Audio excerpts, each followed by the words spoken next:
الله أكبر الله أكبر الله أكبر الله أكبر أشهد أن لا إله إلا الله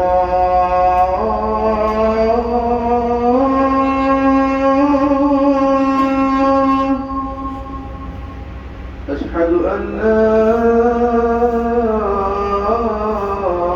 إله إلا الله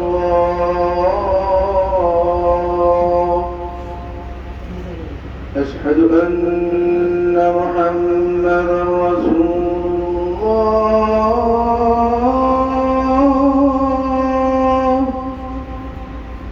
أشهد أن محمدا رسول الله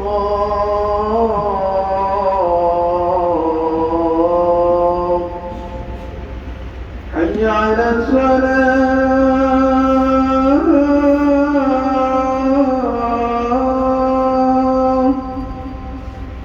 حي على الصلاة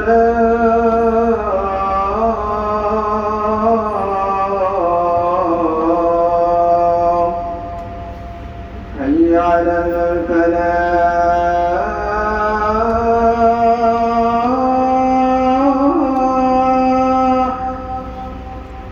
حي على الفلاح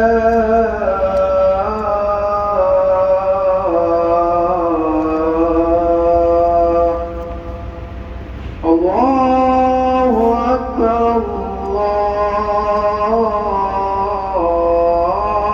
الله أكبر لا إله إلا الله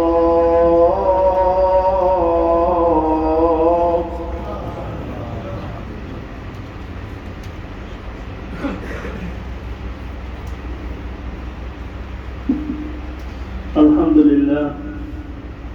لله الذي شرع لعباده التقرب إليه بذكر القرآن فقرنا نحرق له بالصلاة في محكم القرآن فصل لربك وانحر وأشهد أن لا إله إلا الله وحده لا شريك له وأشهد أن محمدا عبده ورسوله المصطفى على كل إنسان صلى الله عليه وعلى آله وصحابه ومن تبعهم بإحسان وسلم تسليما كثيرا أما بعد يا أيها الذين آمنوا اتقوا الله حق تقاته ولا تموتن إلا وأنتم مسلمون وقال سبحانه وتعالى يا أيها الناس اتقوا ربكم الذي خلقكم من نفس واحدة وخلق منها زوجها وبث منهما رجالا كثيرا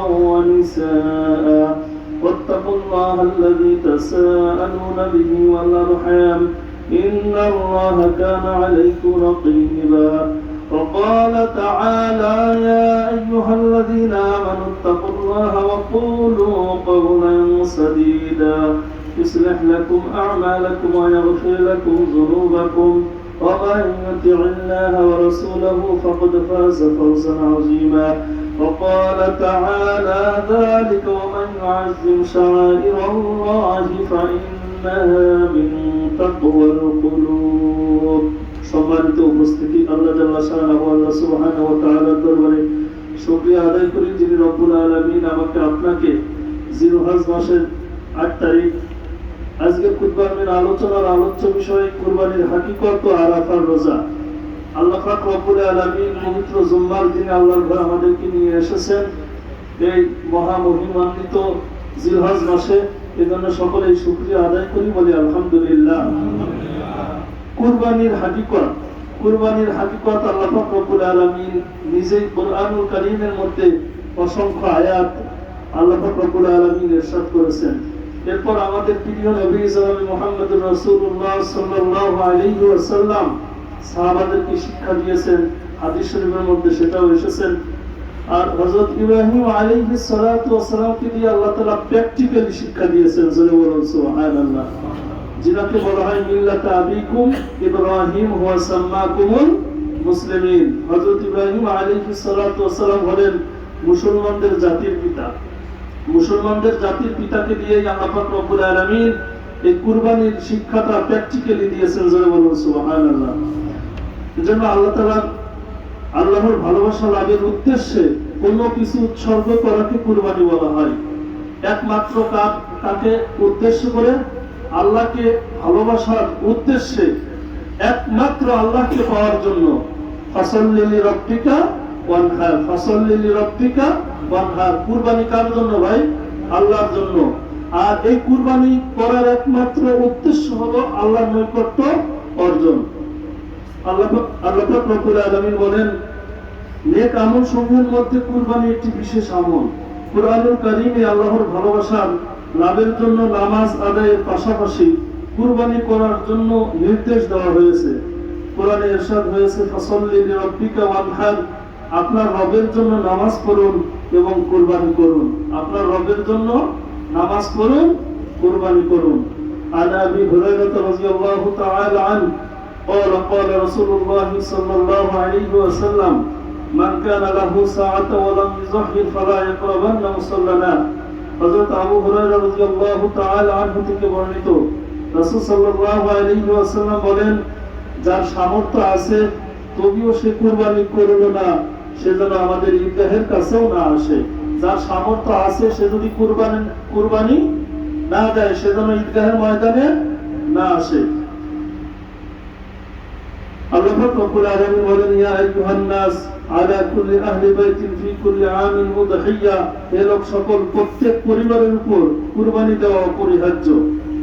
প্রত্যেক পরিবারের উপরে কুরবানি দেওয়া অপরিহার্য। উল্লেখিত হাদিস দুটি থেকে প্রমাণিত হয় যে কুরবানি করা ওয়াজিব। তবে অনেক উলামায়ে কেরাম